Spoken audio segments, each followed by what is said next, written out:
Hello दोस्तों, स्वागत है मेरी आज की न्यू वीडियो में। आज हम अल्ट्रा वेजिटो की स्टोरी को कंटिन्यू करेंगे। हम देखेंगे वेजिटो को सेक्टर 2 के डीमन एम्बेसडर से लड़ते हुए अल्ट्रा वेजिटो की मजाक स्टोरी को कॉल में आने लगा। आप उन्हें अपना सपोर्ट करें। अगर ये वीडियो आपको पसंद आए तो वीडियो को लाइक एंड चैनल को सब्सक्राइब करना। तो चलिए वीडियो को शुरू करें। हम देखते हैं वेजिटो के सामने सेक्टर 2 का डीमन एम्बेसडर खड़ा होता है, जिसका नाम काजुया मिशिमा होता है। उसके अंदर से ब्लू रंग की इलेक्ट्रिसिटी निकल रही होती है। उसकी एक आंख लाल रंग की होती है। वो बोलता है, आखिरकार तुम यहाँ तक पहुंची गए गॉड किलर।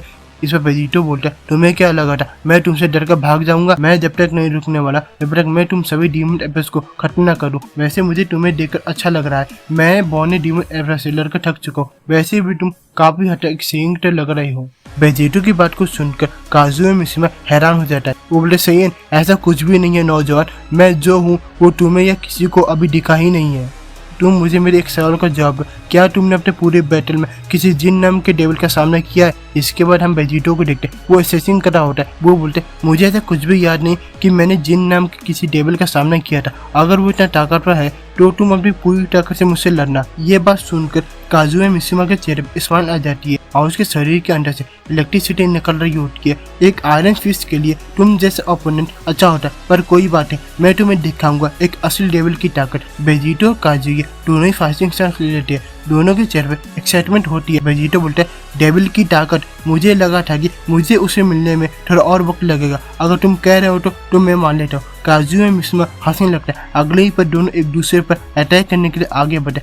काजुया मिशिमा और वेजिटो दोनों एक दूसरे के बिल्कुल नजदीक होते हैं। दोनों के हाथ में जबरदस्त पंच होता है। दोनों ही एक दूसरे पर पंच शूट करते हैं। दोनों के पंचेस आपस में टकराने वाले होते हैं। तभी किसी को पंच पता है। ये मत ना ही काजुया को लगता है ना ही वेजिटो को लगता है। ये एक ब्लू रंग का डीमन होता है जिसका चेहरा पंच की वजह से बिगड़ जाता है। ये अभी क्लियर नहीं है कि ये पंच इसे किसने मारा। ये ऑलरेडी बेहोश हो चुका है। तभी ये डीमन दूर जाके गिरने लगता है। तभी हम उस शख्स को देखते हैं जिसने उसे पंच मारा था। ये काफी हद तक वेजिटो का लग रहा होता है, पर ये वेजिटो नहीं होता। ये होते किंग वेजिटा। वो हंस रहे होते हैं और सबसे हैरानी की बात ये होती है कि वो अभी अपने बेस फॉर्म में होते हैं। वो बोलते हैं, ये तो बहुत ही आसान था। किंग वेजिटा का पंच इतना जबरदस्त था कि उनके हाथ से अभी भी धुआं निकल रहा होता है। ये लगातार हमारा सटा प्लेनेट है और अब तक हमें कोई चैलेंज भी नहीं मिला। मुझे लगता है मुझे अपने बेटे के साथ रहना चाहिए था। मुझे उसमें ज्यादा मजा आता है। तभी उन्हें कुछ याद आता है। वो किसी के साथ आए हैं। वो गंजा जरूर उसके साथ कुछ गड़बड़ है। तभी वो पीछे मुड़ते हैं। वो रहा। हम टीएन को देखते हैं। वो हार कर जमीन पर बैठा होता है। उसके सामने एक डीमन होता है जिसने उसे हराया है। उसे टीएन का हाथ जकड़ा होता है। मैं इसे ले लेता हूँ। टीएन बहुत ही ज्यादा डर में होता है। ऐसा लग रहा है वो डीमन टीएन का हाथ को उखाड़ लेगा। तभी टीएन बोलता है, तुम्हारे पास बस 30 सेकंड है। अगर तुमने मेरा हाथ नहीं छोड़ा तो मैं तुम्हें टीएन स्कूल की ताकत दिखाऊंगा। टीएन की बात को सुनकर वो डीमन हंसने लगता है। डीमन और भी बेदर्दी से टीएन का हाथ को दबाने लगता है। टीएन डर से करा रहा होता है और डर के मारे वो जमीन पर लेट जाता है।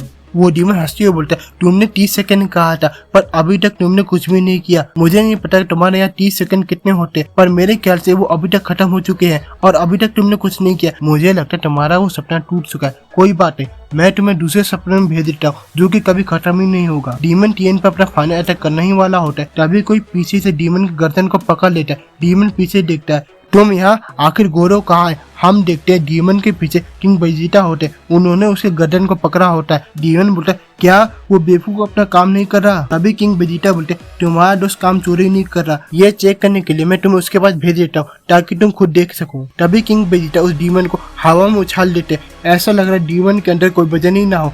डीमन 80 टीवीज हो रहा होता है कि वो खुद को कंट्रोल नहीं कर पा रहा होता। नहीं, मेरे साथ ऐसा कुछ मत करो। डीमन कुछ ऐसा देख लेता है कि जिससे बहुत ज्यादा घबरा जाता है। तभी किंग वेजिटा एक पावरफुल की प्लस डीमन की तरफ शूट करते हैं। ये अटैक डीमन तक पहुंचे बहुत बड़ा हो जाता है कि डीमन उसके अंदर समा जाता है। आखिरकार ये अटैक उस डीमन से टकरा जाता है और एक ही झटके में वो डीमन खत्म हो जाता है। अब जो भी डीमन इस प्लेनेट पर आए थे अब वो मारे जा चुके हैं। इसका मतलब ये प्लेनेट अब सेफ है। अटैक को शूट करने के बाद किंग वेजिटा बहुत ही ज्यादा खुश हो रहे होते। उन्हें अपनी ताकत पर विश्वास ही नहीं हो रहा होता। मैं समय के साथ लड़ते लड़ते और भी नौजवान महसूस कर रहा हूँ। पहले मुझे एक डीमन किंग भी दिक्कत दे सकता है, अब कोई डीमन एम्परर भी आ जाए तो कोई दिक्कत नहीं है। किंग वेजिटा टीएन की तरफ मदद का हाथ बढ़ाते हैं और बोलते, लगता है तुम थोड़ी बहुत दिक्कत में लग रहे थे, पर टीएन किंग वेजिटा की बिल्कुल भी रिस्पेक्ट नहीं करता। तुम मुझसे दूर रहो। मुझे किसी की मदद की जरूरत नहीं है। मैंने तुमसे पहले भी कहा था मुझे तुम पर विश्वास नहीं है। टीएन की मौत का कारण भी एक सेंट है, इसलिए टीएन को सेंट पसंद नहीं है। इसके बाद टीएन खुद ही खड़ा होने लगता है। हालांकि किंग वेजिटा को टीएन की बातों से कोई फर्क नहीं पड़ता। कोई बात नहीं, जैसी तुम्हारी इच्छा। कम से कम मुझे अगले प्लेनेट पर तुम्हें बेबी सिटिंग तो नहीं करनी पड़ेगी। लगता है तुम्हारे अंदर अभी भी काफी ताकत है। बहुत बढ़िया अर्थलिंग।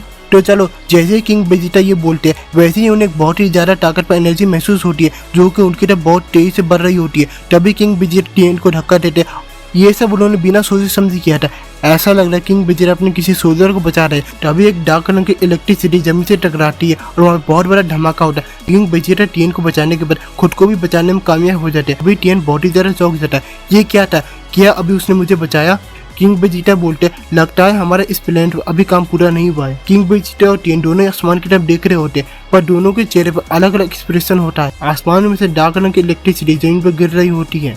टीएन बोलता है ये क्या चल रहा है? तभी आसमान में एक डार्क पोर्टल खुलता है जिसे देख टीएन और भी ज्यादा घबरा जाता है। ये फीलिंग मैं जानता हूँ, ये है अंत। टीएन की बात को सुनकर किंग वेजिटा एक मंच बनाते हैं। मुझे इस वक्त तुम्हारे अंदर डर महसूस हो रहा है। मैं ये सब रोक दूंगा, चाहे तुम मेरी मदद करो या ना करो। अपने आप को संभालो, मैं एक सीएन हूँ, तुम मुझ पर भरोसा कर सकते हो। तो अभी हम एक डार्क एंटिटी को देखते हैं। हमने इसे पहले भी देखा है। ये होता है लूसीफ का डीमन रॉयल गार्ड, यानी नए ओमनी किंग का रॉयल गार्ड। रॉयल गार्ड यहाँ आने के बाद कुछ नहीं बोलता पर उसकी प्रेजेंस ही डराने के लिए काफी है। आखिर रॉयल गार्ड यहाँ पे क्यों आया है? क्या किंग वेजिटा खुद को और टीएन को बचा पाएंगे? ये हम जानेंगे नेक्स्ट वीडियो में। मैं आपसे मिलूंगा नेक्स्ट वीडियो में।